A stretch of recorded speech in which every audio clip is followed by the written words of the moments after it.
Félicitations de Gianni Infantino au colonel Guy Akpovi pour sa réélection. Ce sera notre premier sujet.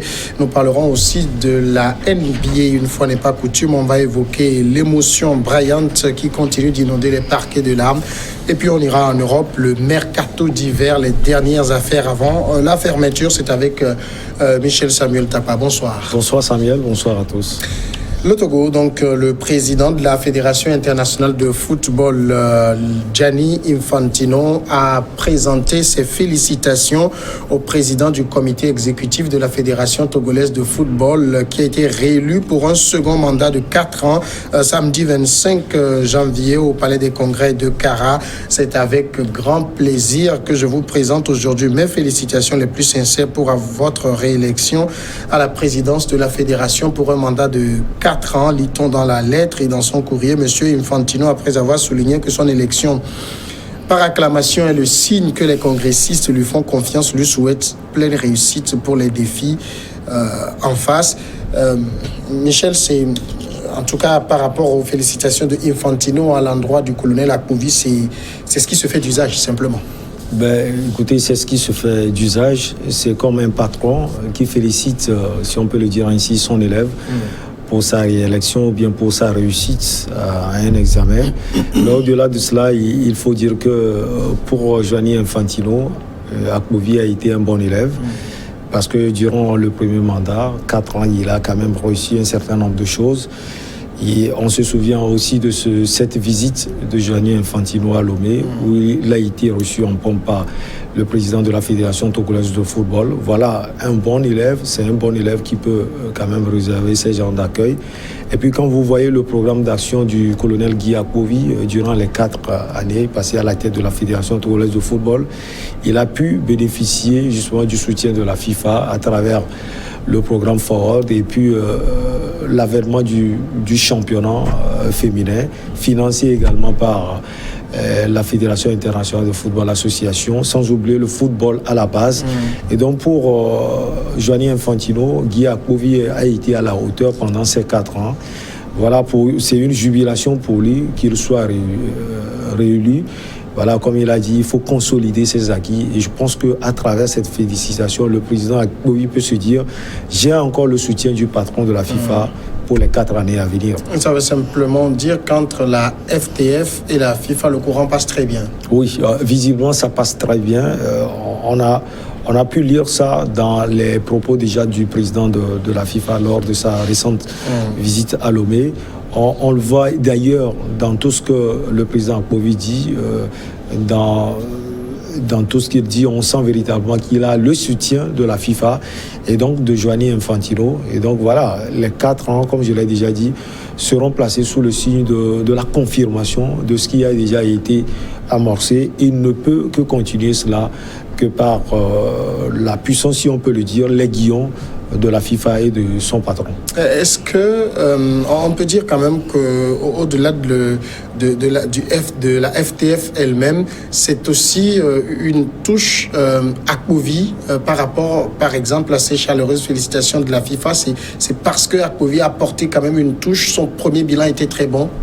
Oui, la touche, on l'a senti déjà. Et Gianni Infantino a compris quand il a été élu. Il a lancé des défis. On se souvient encore d'un championnat qui était, ou bien des championnats qui étaient encore amorphes. Le colonel Guy Akpovi avait dit que voilà, sous son règne, les championnats vont commencer et ça a été fait.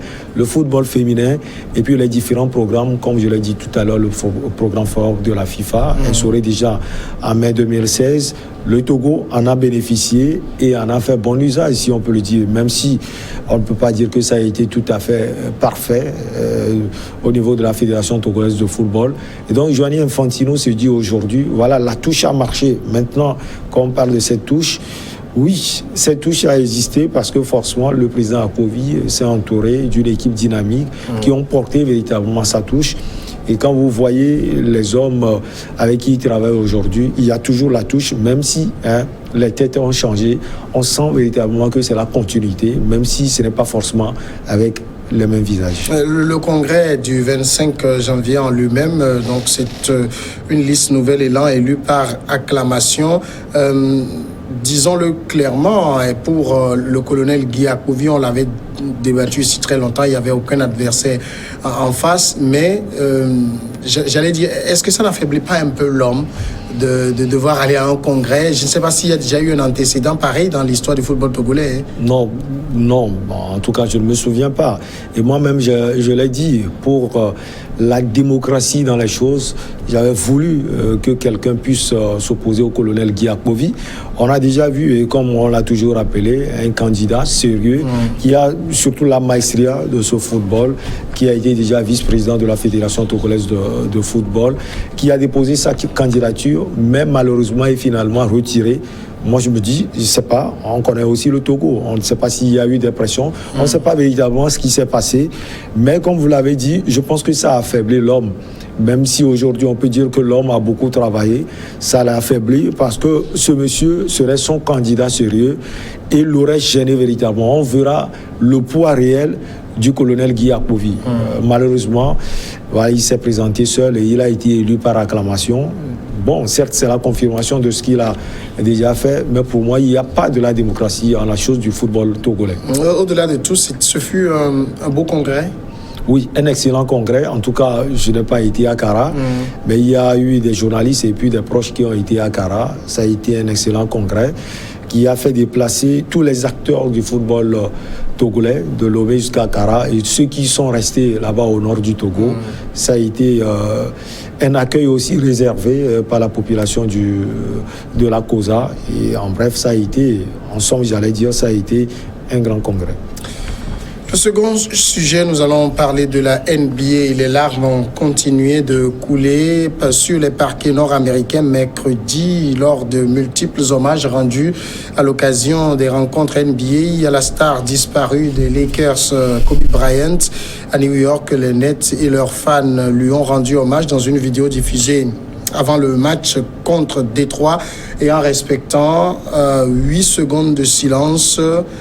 Kyrie Irving, proche de Bryant, n'a pu retenir ses larmes. 2 chaises vides au bord du terrain où reposent des bouquets de fleurs ont symbolisé l'endroit où Kobe Bryant et sa fille Jenna, 13 ans, également décédée dans l'accident d'hélicoptère survenu dimanche, avaient pris place lors d'un match au Barclays Center le 21 décembre. Les hommages pour Kobe Bryant, disons-le, c'est mérité. C'était une star du ballon ovale. C'est une légende qui part. Malheureusement, c'est vrai que la légende part. C'est difficile pour les amoureux de cette balle, le basketball. C'est difficile pour les sportifs du monde entier parce que au-delà des hommages là-bas aux États-Unis, il y a aussi des hommages au niveau du vieux continent, notamment venant des joueurs de football, Antoine Griezmann, Messi, Neymar et autres. Il faut dire que c'est dur. Mais ce qui est encore dur, c'est que voilà, la légende part avec sa fille, Diana, 13 ans, qui est aussi accrochée, non seulement à son papa, mais aussi à tout ce que son papa fait. Et elle adore le basketball, c'est triste. Je pense que ce sont des hommages mérités, parce que quand vous voyez le parcours de l'homme, il est parti de rien pour pouvoir bâtir, si on peut le dire, un empire autour de lui. Parce que quand vous voyez Kobe Bryant, il est né le 23 août 1978, et rien ne pouvait prédire toute la réussite possible qu'il a eue aujourd'hui, même si il a un papa basketteur qu'il a suivi dans le vieux continent, notamment en Italie et en France.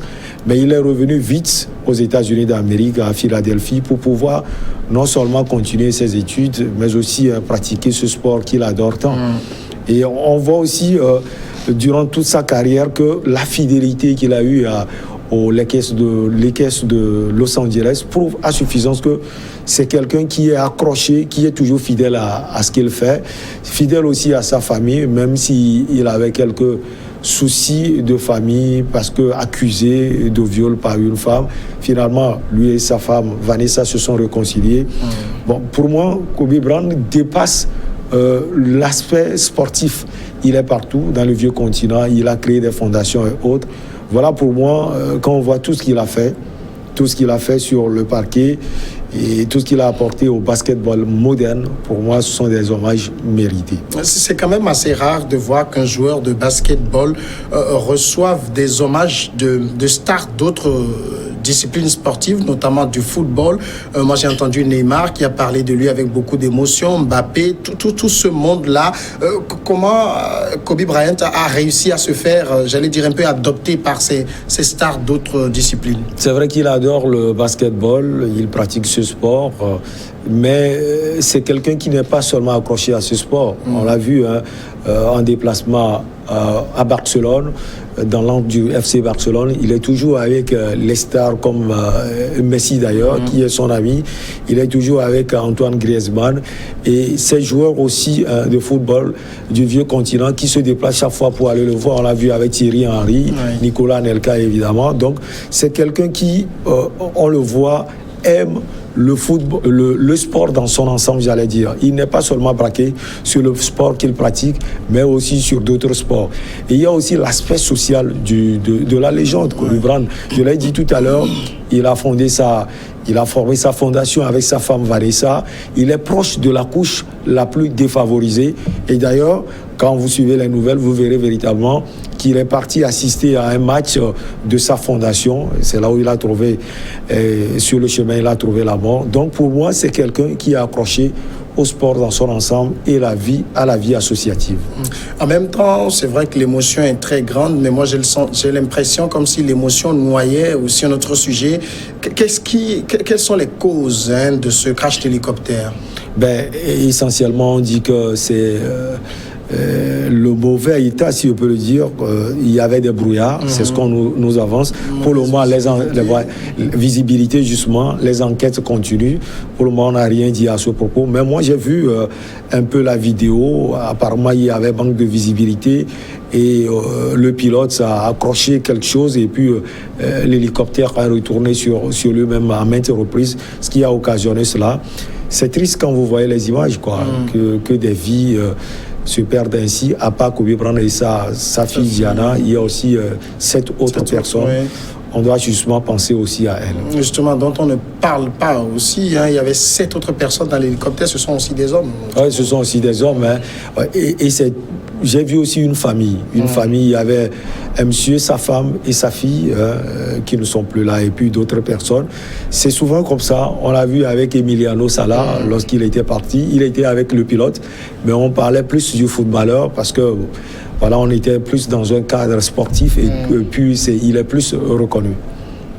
Notre dernier sujet, nous allons parler maintenant du mercato d'hiver.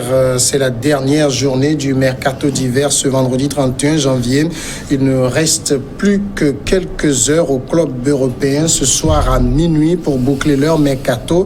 Mais ce qu'on sait, c'est que Cavani est toujours en instance de départ, ne sait pas de quoi son avenir sera fait, tout comme Olivier Giroud. Stéphane Nzonzi devrait quant à lui arriver au Stade Rennais. Voilà un peu ce qui bouge. D'abord, est-ce que ce mercato d'hiver a démontré vraiment de la bousculade? Non, pas trop. Pas trop. Puisque beaucoup de choses ont été déjà conclues. Il n'y a pas trop de bousculade, comme vous l'avez dit. Mais ce qui pouvait retenir l'attention des câblés de ce sport, le football, c'est quand même le départ de Cavani du Paris Saint-Germain à l'Atlético Madrid. C'est finalement OK ou... Non, ce n'est pas encore conclu. Le directeur sportif du Paris Saint-Germain est en train de dire que le club compte toujours sur lui. Vous savez que c'est les petits soucis avec Mauro, Emmanuel Icardi et puis le devant de l'attaque du Paris Saint-Germain qui lui cause un peu de soucis. C'est quelqu'un, on l'a déjà dit, qui a déjà fait des sacrifices pour le Paris Saint-Germain. Il a joué au niveau des côtés quand Ibrahimovic était là. Donc pour lui, c'est une injustice. Il a voulu tout simplement quitter pour aller chez les Cortineros de l'Atlético Madrid. Seulement que le directeur sportif, Leonardo, est en train de dire que voilà, le club compte beaucoup sur lui. En tout cas, ce n'est pas encore conclu. Et bon, le FC Barcelone a aussi parlé de lui. Finalement, le FC Barcelone a fait signer un jeune portugais.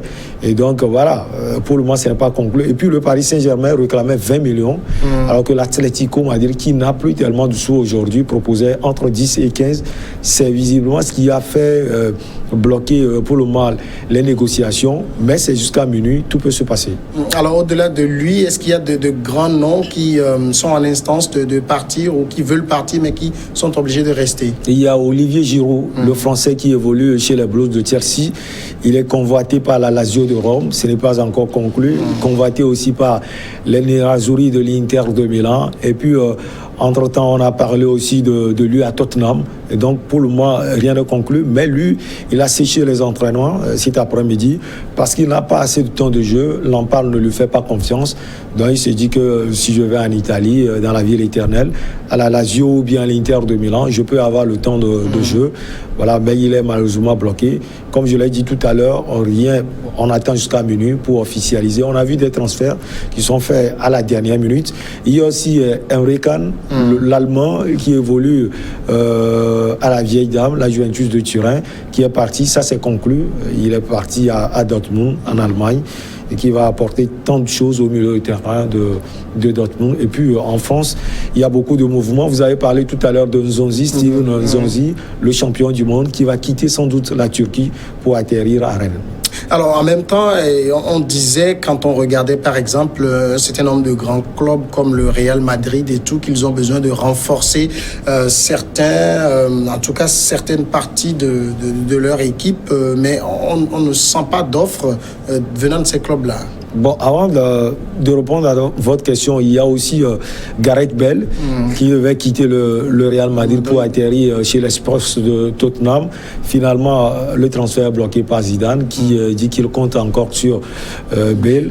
Bon, maintenant, vous savez, Zidane a eu déjà à le dire. Il a dit qu'il fait confiance en son effectif. Déjà avec le départ de CR7, on pensait que Zidane allait faire venir un joueur de ce nom, mais il a dit, comme je viens de le dire, qu'il fait confiance à l'effectif. Il voulait Paul Pogba, qui malheureusement n'est pas venu.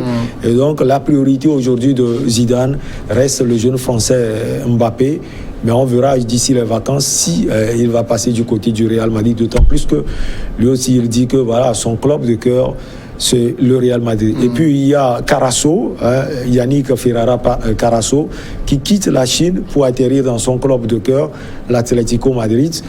Voilà, il avait quitté l'Atlético, ça fait 2 ans, mais la Chine, voilà, c'est plus un voyage touristique. Il est revenu en Liga Espagnola chez Diego Simeone. Et puis, c'est plutôt du côté de la France qu'il y a plus de mouvements. L'Italie, vous avez dit l'Espagne et tout ça, il n'y a pas beaucoup de mouvements là-bas. Il y a pas trop de mouvements en Espagne. On avait parlé aussi du Congolais, son nom échappe, qui est en Chine, qui devait arriver à Barcelone. Bakambu, Cédric Bakambu, qui devait quitter la Chine pour arriver à Barcelone. Malheureusement, il dit que voilà, qu'il a été dupé, qu'on l'a appelé, il se préparait, il quittait Séoul. Il était parti en Corée pour pouvoir rejoindre Barcelone. Malheureusement, le transfert a été bloqué à la dernière minute. Tout à l'heure, je l'ai dit, le FC Barcelone a choisi plutôt un jeune Portugais de 20 ans, Centrao. Il est talentueux, il est attaquant, sûrement pour pouvoir remplacer Suarez, qui est blessé jusqu'à sans doute à la fin de la saison. Donc, comme vous l'avez dit, en France, ça bouge plus en France qu'en Italie. En Italie, on peut plus retrouver les Nerazzurri de l'Inter de Milan, qui ont fait venir Eriksson, qui jouait à Tottenham. Ils ont fait venir, on parlait aussi de Giroud, et puis d'autres joueurs qui sont arrivés du côté de l'Inter de Milan. Côté Angleterre, est-ce qu'il y a effet Brexit là-bas? Parce que là-bas, avec le Brexit, les choses deviennent beaucoup plus compliquées. Donc, du coup, les transferts sont un peu compliqués. Sans doute. On sait que la finalité, si je peux le dire de cela, c'est à minuit. Et donc, ça risque forcément de bloquer les transferts. Vous savez que souvent, en Angleterre, ça bouge quand il y a mercato. Et surtout, ça quitte souvent l'Angleterre pour aller dans d'autres championnats, les 5 majeurs, la Liga Espagnola, la Série A italienne. Mais on voit plus les déplacements en Angleterre. Il y a un jeune joueur qui a quitté Southampton, Suarez, qui quitte Southampton. Il est un gaucher, il est latéral, et qui quitte Southampton pour atterrir à Arsenal. Donc on voit plus, en bref, plus de mouvements à l'intérieur de l'Angleterre même que ces déplacements qui franchissent les frontières de l'Angleterre. Moi, chaque fois que je suis quand même un peu l'actualité du football et du mercato, où on dit tel joueur souhaite aller ici, tel club souhaite ceci, j'ai plus l'impression qu'on parle de marchandises que d'hommes. Oui, vous savez, on ne peut pas le nier aujourd'hui. Les footballeurs sont devenus aujourd'hui des marchandises, et l'ancienne gloire du football français, Eric Cantona, l'a dit. Il dit que ces mouvements de joueurs et le magot souvent proposé à ces joueurs font que ces joueurs deviennent plus des marchandises. Et ça isolde véritablement la valeur du football. Il a dit lors d'une remise de prix, notamment le Ballon d'Or, que vraiment le football a perdu véritablement sa valeur. Avant, il jouait certes pour l'argent, mais pas trop pour l'argent. Maintenant, quand vous voyez plus les déplacements des joueurs, c'est plus lié à l'argent, c'est plus lié aux finances, à l'intérêt, là, surtout pécunier. Et donc voilà, c'est aussi le visage aujourd'hui que porte ce sport. Oui. Le football porte ce visage financier. On ne peut pas le refuser parce que c'est devenu un véritable phénomène de société où les clubs qui ont véritablement de l'argent peuvent avoir les meilleurs joueurs. Michel Tapa, merci. C'est moi. La pause, après le journal, regard croisé.